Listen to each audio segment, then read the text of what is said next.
Floor is yours. There are three people in this league who have ever won Defensive Player of the Year 4 times.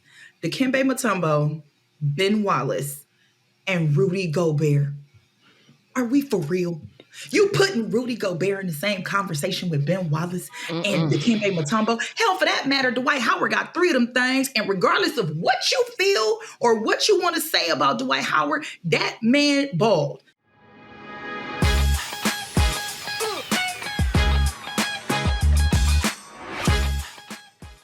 The fact that Nikola Jokić got over 70 votes, 70 first place votes, and SGA, Shai Gilgeous-Alexander, for people that don't know, only got like 15 or 16 first place votes is astounding to me. I'm not saying Nikola shouldn't have won it because there's an argument, but that big of a difference? Yeah, I don't understand that. And again, I'm not about giving players awards for just the narrative. I don't like that. I think maybe we've done that in the past.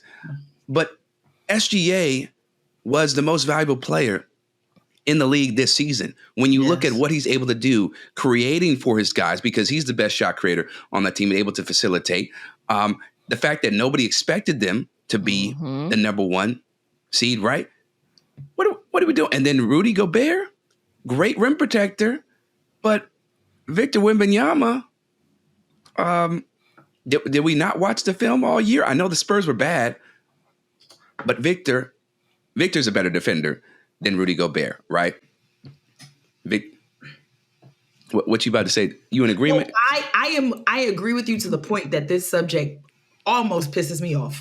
Because how do you, when I think of defensive players of the years, I think of, first of all, never mind. Were you done? I'll wait till you're done. I'm done. No, I'm done.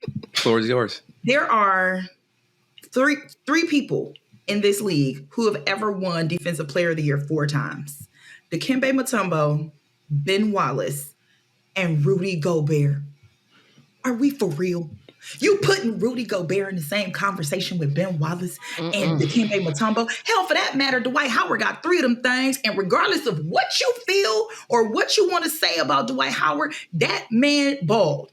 I'm not for the life of me understanding what we are seeing or what people saw this year out of Rudy Gobert that made them think he was the best defender in the league. I 100% believe that award should have went to Wemby. And we're not going to say because he plays for the Spurs, because this ain't no team award. Right. Now, will I give Rudy Gobert credit for helping to improve the defensive intensity in Minnesota? Absolutely. Because that game that they blew them out, he didn't play. And they brought the defensive energy to Denver. So I give him all the credit in the world for bringing that type of intensity to Minnesota. I didn't see it before he got there, but I'm absolutely not saying that man should have been Defensive Player of the Year. It should have went to Wemby. The man's defensive rating was out of control. The man's blocks was out of control. I don't care that he's 7'25". The fact is he still used everything to his advantage. It is an individual award. But I'm also say I find it very interesting that my dude Wemby won Rookie of the Year unanimously. It ain't not one person thought that Chet Holmgren should have won. I'm not saying that he should have won, but I'm saying not one person voted for him. Like not one person thought, strange. Chet did all right. Yes, not one person. That's what I'm saying. The unanimous is why I'm tripping. It ain't that he won. I figured he would win, so I ain't hating. But I'm thinking like, wow, did anybody consider how ridiculous Chet Holmgren is playing? And although I understand that you're not going to count the postseason because it's not a postseason award, but I think the postseason is proving the point that he ain't just like a scrub. He ain't just like somebody that's just on the squad. Like he is an integral part of that OKC team. They run plays through him at times. Yeah, and for get the lob going. Not have gotten a vote. What NBA are y'all watching? Yeah, I'm done though. This voting is a little lazy to me. It's just a little lazy.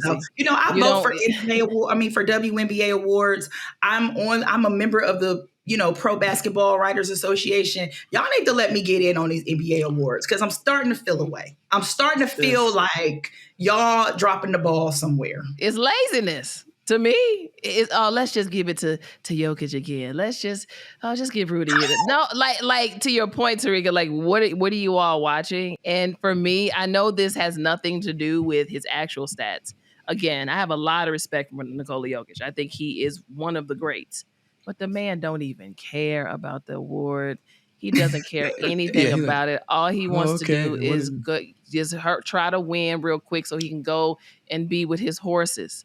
So he doesn't even care. He's flat out telling y'all, I guess I got it. Okay, this is all right, I guess. Like, to me, that speaks to the routine now of what's happening with this particular award as it relates to him.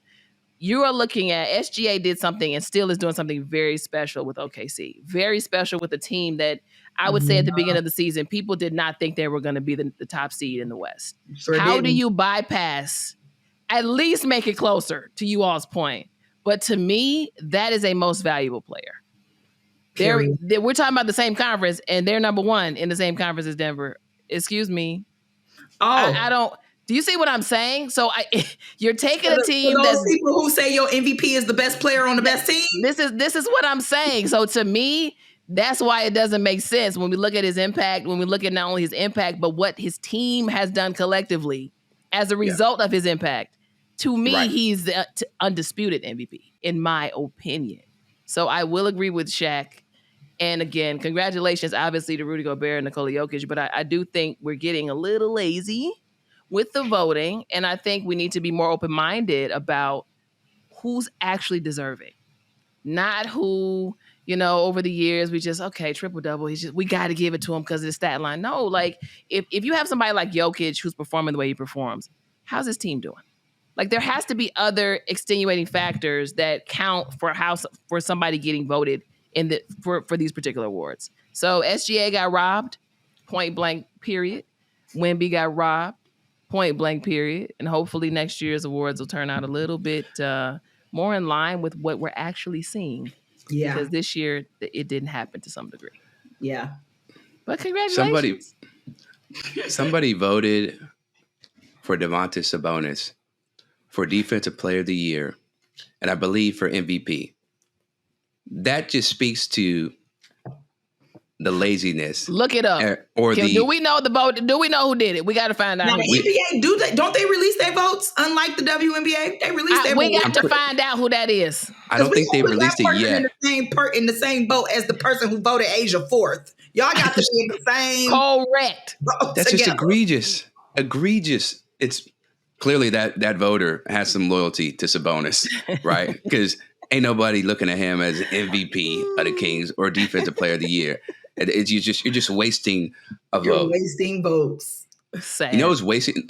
And then how about, we're not going to stay on this too long because I know Terrika is going to get upset, but the Pistons keep getting robbed at the draft lottery. They had the best odds, right, to win, and they pick fifth.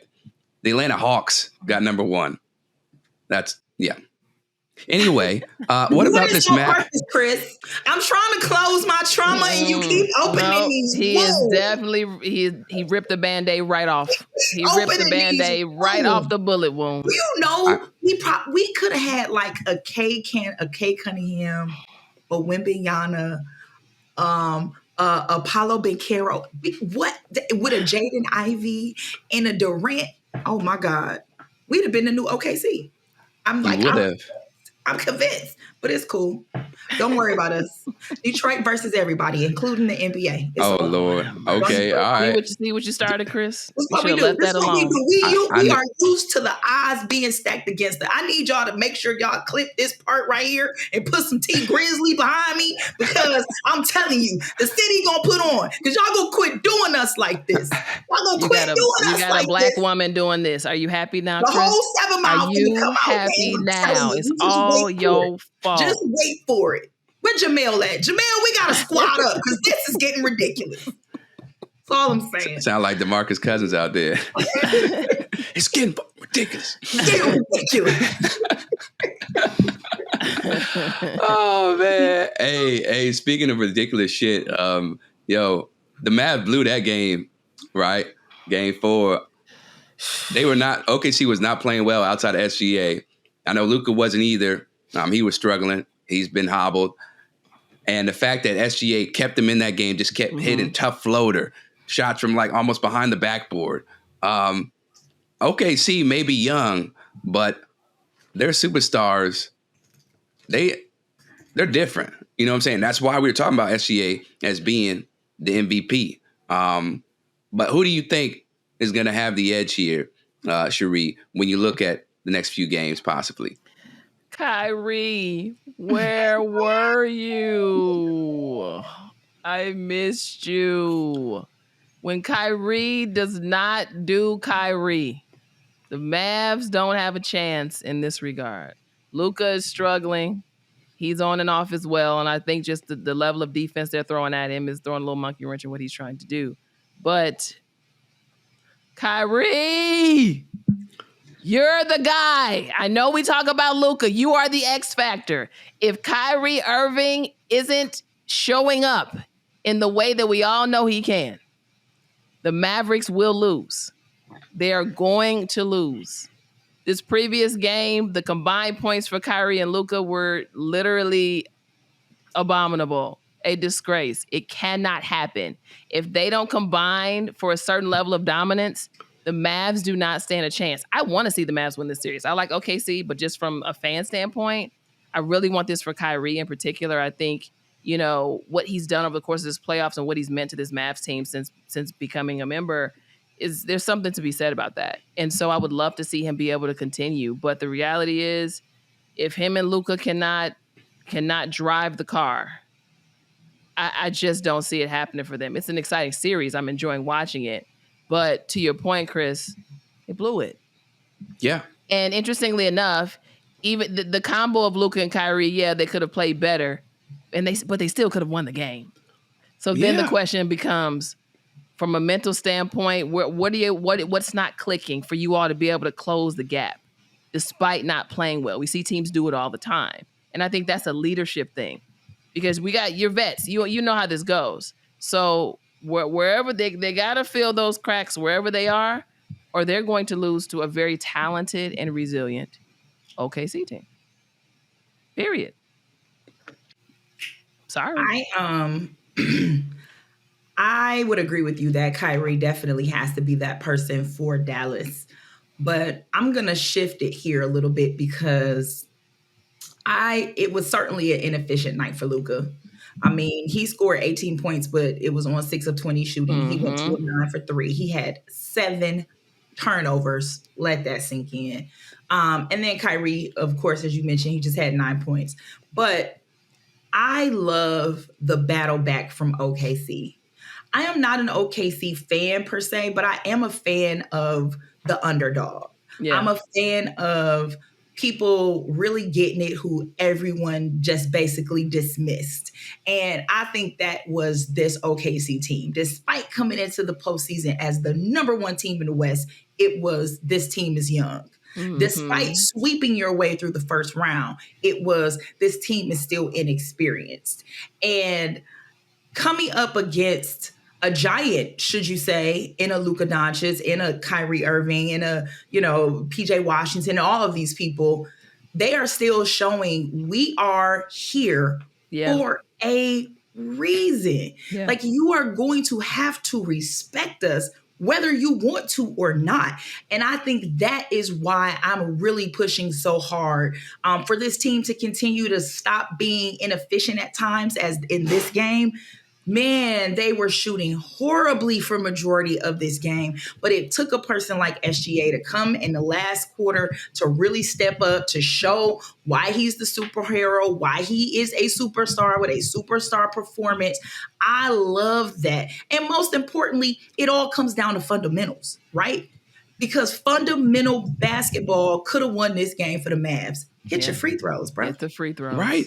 Yeah. That's it. Hit your free throws. Yeah. Hit your free throws. Game is over if you hit these critical free throws. And again, we say all the time, you shouldn't put yourself in a position where, you have to wait for last minute things to happen in order to win a game. But I'm telling you, if I got to bet my team on making free throws to win a game at the end of the game, I feel like that's a good position to be in. Yeah. So really, the Mavs can only blame themselves. And this particular game can't be just on Kyrie, can't be just on Luka, because despite them being inefficient, it came down to simple fundamentals.